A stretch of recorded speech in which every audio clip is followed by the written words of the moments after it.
Welcome back to Hardball. The Republican Party is on the decline right now, and party leaders are scrambling to find a rebuilding strategy. What should they do? And what should Democrats do to capitalize on their misery, if you will? And for that, we turn to our strategist, Steve McMahon for the Democrat side and Todd Harris for the Republican side. Todd, you've got the first opportunity here. I haven't seen anything like that. I was stunned when Hillary Clinton was named Secretary of State. I said, wow, strange bedfellow is here. And then I heard Arlen Specter the other night. I mean, I've been seeing that guy in Pennsylvania politics all my life. Now, he was a Democrat. He switched to Republican under the deal he made with the Republican boss in Philly, Billy Mann.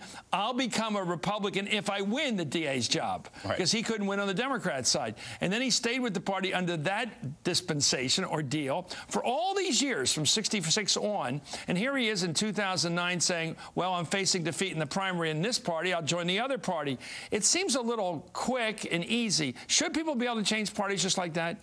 Just change one uniform, put on the other one, just like that. I think Specter had an obligation to the Republicans who, put him in office in the first place by winning the primary. Look, David Broder today in the Washington Post, who's hardly a hothead, said that Arlen Specter will be with you for as long as it's useful to him and not a day longer. And I think there are really two separate issues here. The whole issue of Specter switching is getting wrapped up into the story about the reassessment of the Republican Party, and the Republican Party does need a reassessment. But let's be clear, Specter switched parties for personal ambition. That poll that he took, if it had come back showing him winning, he'd still be a Republican right now. Yeah.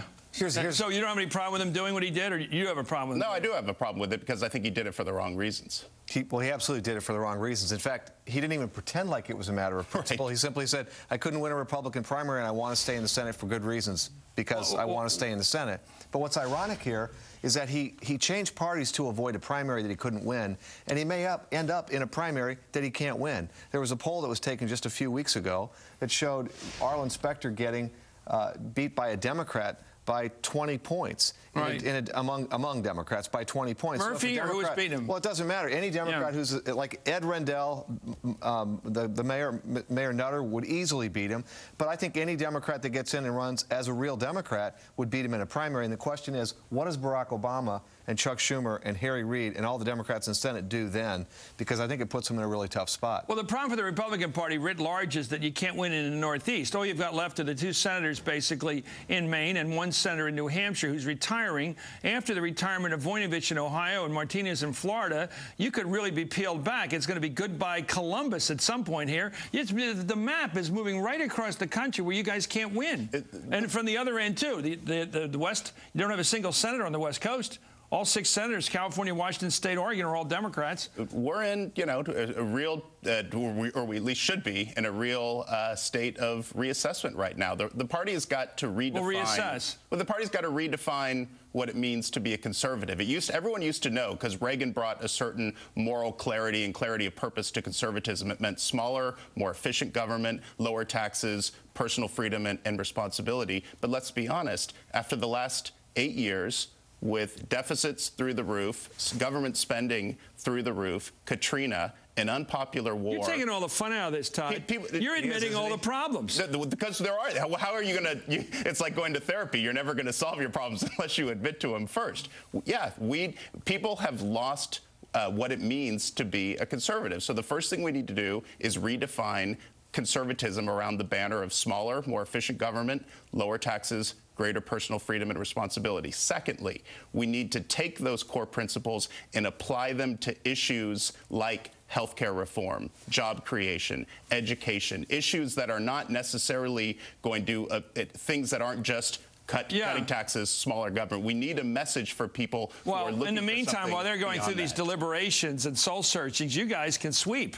Well, I mean, that's the hope. I mean, if you look at the top 8 Senate targets for next time, only one of them is a Democrat, and it looks like the map is lining up for Democrats. You could pick up Missouri.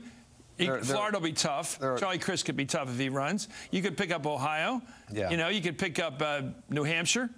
I see a lot of opportunities. There's a lot of opportunity. It's not just the Northeast and Midwest. It's Kentucky in the South as well. Bunny could be beaten. If you go after him. If you look at what's happening with the Democratic Party, we've expanded since the Kerry campaign from an 18-state strategy of a national party to a strategy where we go everywhere. It used to be that Tom DeLay got a free pass, and there was a Democrat in that seat up until November. Chris Shays was somebody that was considered to be unbeatable, and the Democratic Party spread out and went everywhere, and is now competing everywhere. Barack Obama won states that a Democrat hasn't won for 40 years because he competed everywhere. Did you guys make a mistake by cutting a deal with the religious right that you were going to be always there? I was looking at that map, by the way. It tells a lot. That you're always going to be there on right-to-life issues. You're always going to be there on stem cell. You're always going to be there on same-sex.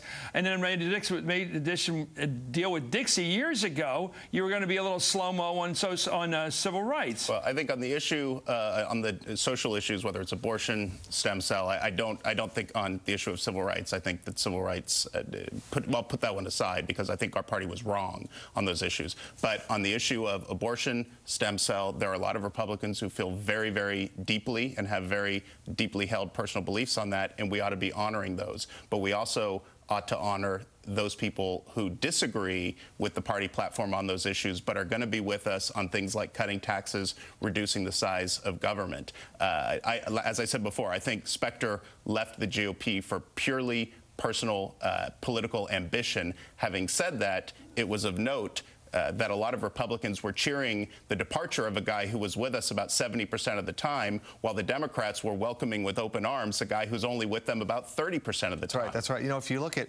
what's happened recently, Chuck Schumer went to Pennsylvania and recruited Bobby Casey Jr. to run.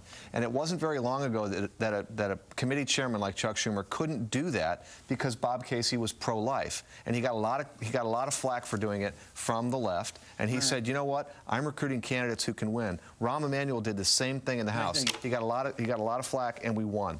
I think you picked up a veteran free agent late in the season to help with the playoffs.